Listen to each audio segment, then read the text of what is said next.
Pul! Oh! Ya!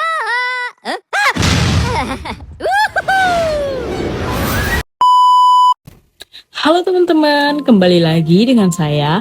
Baiklah, di sini saya akan menjelaskan salah satu materi dari pengelolaan pendidikan, yaitu program kerja komite sekolah dan bagaimana sistem kerjasama antara sekolah dan komite sekolah. Sebelum itu, saya ingin memperkenalkan diri saya, teman-teman. Baiklah, nama saya Dinda A, NPM saya A1G025159. Saya dari kelas 1D. Nah, yang pertama itu program kerja komite. Program kerja komite sekolah berfokus pada peningkatan mutu pendidikan melalui konsultatif, dukungan, kontrol, dan adanya seperti memberikan masukan kepada penggalang dana, mengawasi pelaksanaan program, dan menjembatani komunikasi antara sekolah dan masyarakat tersebut, teman-teman. Nah, lalu program kerja komite sekolah itu berfungsi yang pertama sebagai fungsi konsultatif, yaitu memberikan masukan dan rekomendasi terkait kebijakan, program sekolah, anggaran, kriteria kinerja, fasilitas, dan tenaga pendidikan. Selanjutnya ada fungsi pendukung, yaitu sebagai mendorong dan memfasilitasi partisipasi masyarakat dan orang tua dalam kegiatan pendidikan, serta menggalang dana sukarela untuk mendukung pembiayaan sekolah tersebut. Lalu yang selanjutnya fungsi kontrol, yaitu melakukan evaluasi dan pengawasan terhadap program, kebijakan, serta kinerja sekolah tersebut.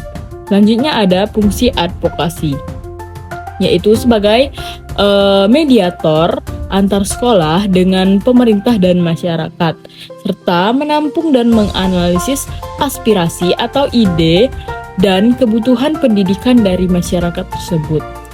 Selanjutnya ada program spesifik, yaitu bisa mencakup program untuk peningkatan mutu pendidikan, pengembangan guru dan karyawan, pengadaan sarana dan prasarana, serta menjaga keamanan, kebersihan, dan kesehatan lingkungan sekolah tersebut.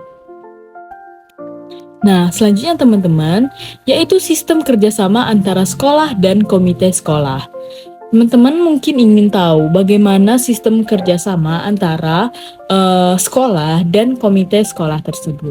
Yaitu ini saya jelaskan ya teman-teman. Yang pertama, komunikasi dan koordinasi. Tentunya sangatlah penting ya teman-teman bagi kinerja kerjasama antara sekolah dan komite tersebut. Yaitu seperti melakukan komunikasi dan koordinasi yang berkelanjutan antara sekolah dan komite sekolah, serta secara rutin mengadakan komite sekolah pertemuan untuk membahas perencanaan, pelaksanaan, dan pemecahan dari masalah yang ada.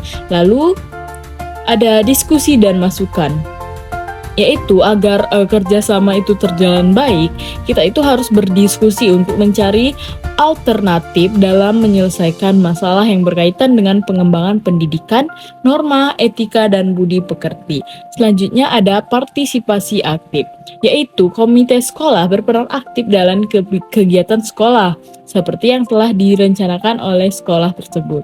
Selanjutnya ada transparansi dan pelaporan, seperti memastikan adanya laporan yang jelas dari sekolah dan memberikan pertanggungjawaban keuangan yang transparan kepada masyarakat tersebut, terutama untuk dana yang diserahkan kepada sekolah. Nah teman-teman, yang terakhir itu ada identifikasi masalah, yaitu sebagai kerjasama antara sekolah dan komite sekolah. Tentunya sangat penting dalam kita bisa mengidentifikasi masalah tersebut ya teman-teman, agar hubungan yang dijalin itu semakin lancar dan semakin efektif. Yaitu seperti secara bersama-sama mengidentifikasi masalah akademik maupun non-akademik untuk ditindaklanjuti lebih lanjut agar kita bisa menyelesaikan masalah itu bareng-bareng gitu ya teman-teman, supaya masalahnya itu terpecahkan. Kita wajib untuk mengidentifikasi terlebih dahulu masalah tersebut ya teman-teman. Itu tadi materi dari saya mengenai kinerja komite dan sekolah agar bisa menjalin kinerja yang aktif ya teman-teman. Selanjutnya itu ada kesimpulan. Kesimpulannya yaitu kerjasama sekolah dengan Komite sekolah pada dasarnya adalah kemitraan strategis untuk meningkatkan mutu pendidikan secara keseluruhan. Komite tidak akan bertindak sebagai pengawas, tetapi juga aktif yang memberikan dukungan finansial, masukan konsultatif, dan memastikan masyarakat terakomodasi dalam setiap pencapaian sekolah. Selanjutnya, kolaborasi ini penting karena dapat menciptakan rasa memiliki atau sense of belonging dari masyarakat terhadap sekolah serta membantu sekolah mengatasi berbagai keterbatasan dengan memanfaatkan sumber daya yang ada di masyarakat tersebut, teman-teman. Nah, teman-teman, berakhir sudah materi dari saya mengenai komite sekolah dan sekolah ya, teman-teman. Mungkin teman-teman sudah mengerti dari apa yang saya jelaskan barusan. Mungkin itu saja dari saya. Saya ucapkan terima kasih banyak kepada teman-teman yang sudah melihatkan video saya, memperhatikan video saya. Saya akhiri, wassalamualaikum warahmatullahi wabarakatuh.